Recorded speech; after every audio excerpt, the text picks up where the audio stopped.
ಗುರುಜಿ, ಆಷಾಢ ಮಾಸ ಇನ್ನೇನ್ ಹತ್ರ ಬರ್ತಾ ಇದೆ, ಹಾಗಾಗಿ ನೀವು ಹೇಳ್ತಿದ್ದೀರಾ ಏನೆಲ್ಲ ಒಂದು ವ್ರತಾಚರಣೆಗಳನ್ನ ಮಾಡ್ಕೋಬಹುದು ಅನ್ನೋದ್ರ ಬಗ್ಗೆ ಕೂಡ ಮಾಹಿತಿಯನ್ನ ನೀಡ್ತೀನಿ ಅಂತ ಹೇಳ್ತಿದ್ರಿ. ಯಾಕಂದ್ರೆ ನೀವು ಯಾವಾಗ್ಲೂ ಹೇಳೋಂತೆ ಆಷಾಢ ಮಾಸದಲ್ಲಿ ದೇವರು ಬೇಗ ಒಲಿತಾನೆ ಅಲ್ವೇ ಗುರುಜಿ? ನಿಜ.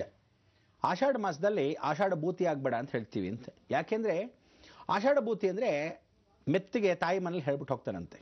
ಏನಂತ, ನೋಡಮ್ಮ ನಾನೆಲ್ಲೋ ಕೆಲಸದ ಮೇಲೆ ಹೋಗ್ತಾ ಇದ್ದೀನಿ ಅಂತ. ಹೆಂಡ್ತಿನ ಅವ್ರಿಗೆ ತವ್ರ ಮನೆಗೆ ಕಳಿಸಿರ್ತಾನೆ. ಸುಳ್ಳು ಹೇಳ್ಬಿಟ್ಟು ತಾಯಿ ಮುಂದೆ ಆಷಾಢ ಭೂತಿ ಆಗ್ಬಿಟ್ಟು ಹೋಗ್ಬಿಟ್ಟು ಮೆತ್ತಗೆ ಅತ್ತೆ ಮೇಲೆ ಕುತ್ಕೊಂಡ್ಬಿಡ್ತಾನೆ.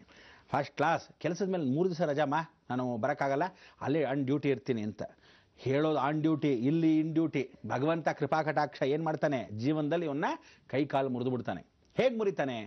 ಆರ್ಥಿಕ ಪರಿಸ್ಥಿತಿ ಡೌನ್ ಮಾಡ್ತಾನೆ, ಸಂತಾನ ಅಭಿವೃದ್ಧಿ ಮಕ್ಕಳು ಸರಿಯಾಗಿ ಮಾಡಲ್ಲ, ಆ ಮಕ್ಕಳು ಪೋಲಿಯೋಗೆ ಹುಟ್ಟೋದು, ನರದೌರ್ಬಲ್ಯ ಹುಟ್ಟೋಂಥ ಮಕ್ಕಳು. ಅಂದರೆ ಆ ಮಕ್ಕಳಿಗೆ ವೀಕ್ನೆಸ್ ಏನು ಅಂದರೆ ಎಷ್ಟೇ ತಿಂದರೂ ಸಣ್ಣಕ್ಕೆ ನರಪತ್ಲ ನಾರಾಯಣ ಇದ್ದಾಗಿರುತ್ತೆ. ಅಂಥ ಒಂದು ವಿಶೇಷ ಇಲ್ಲ. ಗುಂಡಗೆ ಊದ್ಬಿಡುತ್ತೆ. ಒಳಭಾಗದಲ್ಲಿ ಏನಾಗುತ್ತೆ ಅಂದರೆ ಯಾವ್ಯಾವ ರೀತಿ ರೋಗ ಅಂತ ಗೊತ್ತು ಇಲ್ಲ. ಸ್ಕಿನ್ಗೆ ಸಂಬಂಧಪಟ್ಟಿರ್ತಕ್ಕಂಥ ತೊಂದರೆಗಳು ಮಾಡ್ತಾನೆ. ಆ ತೊಂದರೆಗಳನ್ನು ಯಾವ ರೀತಿ ಅಂದರೆ ಮಕ್ಕಳು ಉಚ್ಚೆ ಹೋಯ್ತಾನೇ ಇರ್ತಾರೆ. ಅಂದರೆ ತಾಯಿ ಬದಲಾಯಿಸ್ತಾನೆ ಇರಬೇಕು, ಉಚ್ಚೆ ಹೋಯ್ತಾನೆ ಇರುತ್ತೆ ಮಗು. ಎಲ್ಲಿವರೆಗೂ? ಅವನಿಗೆ ಮದುವೆ ಆಗೋವರೆಗೂ ಉಚ್ಚೆ ಹೋಯ್ತಿರ್ತಾನೆ. ಅಂಥ ಮಕ್ಕಳು ಹುಟ್ಟುತ್ತಾರೆ. ಯಾಕೆ ಬೇಕು ನರದೌರ್ಬಲ್ಯ? ಇದೆಲ್ಲ ನರಗಳಿಂದ ಆಗತಕ್ಕಂಥ ಅನಾಹುತಗಳು, ಶಾಪಗ್ರಸ್ತ. ಅಂದರೆ ಹಾವುಗಳು ನಾಗೇಂದ್ರ ದೇವತಾ ಸ್ವಾಮಿ. ಅದಕ್ಕೆ ಈಶ್ವರ ಯಾವತ್ತು ಒಬ್ಬನಾಗಿರ್ತಾನೆ, ಇಡೀ ಹಾವುಗಳೆಲ್ಲ ಕೈಲಾಸದಲ್ಲಿ ಕಾವಲು ಕಾಯ್ತಾ ಇರುತ್ತೆ. ಪಾರ್ವತಿ ಯಾವತ್ತು ಒಬ್ಬಳಿರ್ತಾಳೆ, ವಿಶೇಷವಾಗಿ ಸಿಂಹಗಳೆಲ್ಲ, ಆ ಹುಲಿಗಳೆಲ್ಲ, ವ್ಯಾಘ್ರಗಳೆಲ್ಲ ಅವಳ ಜೊತೆ ಅವಳು ಕಾಯ್ಕೊಳ್ತಿರುತ್ತೆ. ಆದ್ದರಿಂದ ಸಿಂಹಕ್ಕೆ ಹಾವುಗೆ ಎಷ್ಟು ವೈರತ್ವ ಅನ್ನೋದು ಆ ವಿಶೇಷ. ಸಿಂಹ ಅಂತಕ್ಕಂಥದ್ದು ಸೂರ್ಯನ ಅಂಶವಾಗಿರ್ತಕ್ಕಂಥದ್ದು. ಅದೇ ರೀತಿ ಹಾವುಗಳಾಗಿರ್ತಕ್ಕಂಥದ್ದು ರಾಹು ಅಂಶ.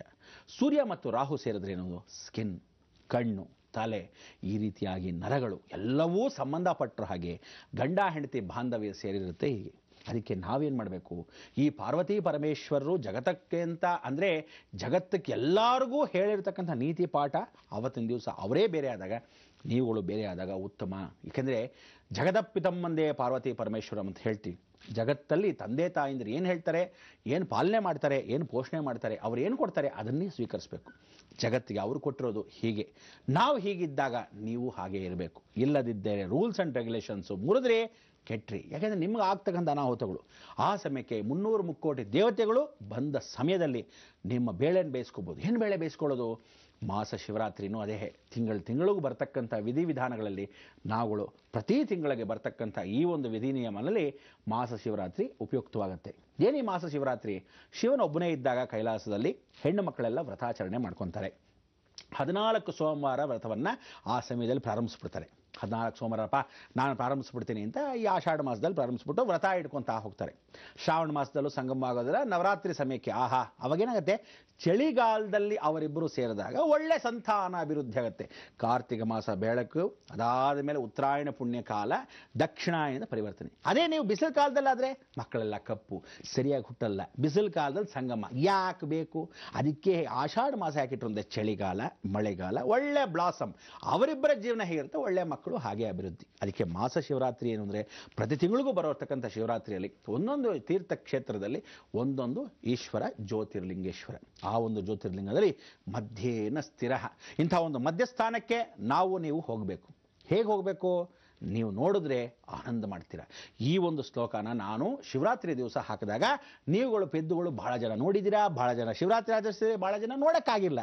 ಹೊಸದಾಗಿ ಬಂದಿರತಕ್ಕಂಥವ್ರು, ಹಳೆಗೆ ನೋಡದೇ ಇರತಕ್ಕಂಥವ್ರು, ಎಲ್ರಿಗೂ ಆನಂದ ಪಡತಕ್ಕಂಥ ಇಂಥ ಒಂದು ಶ್ಲೋಕ, ಇಂಥ ಒಂದು ದಿವ್ಯವಾಗಿರ್ತಕ್ಕಂಥ ಸಂಗೀತ ನಾ ಭೂತೋ ನ ಭವಿಷ್ಯತಿ.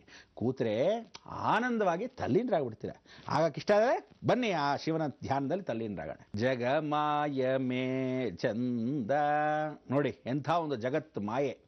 ಈ ಮಾಯೆ ಏನು ಅಂದರೆ ಹೆಣ್ಣು ಯಾವತ್ತಿದ್ದರೂ ಪರಿಪೂರ್ಣವಾಗಿ ಅಗ್ನಿ ಸ್ವರೂಪ ಅಂತ ಕರಿತೀವಿ.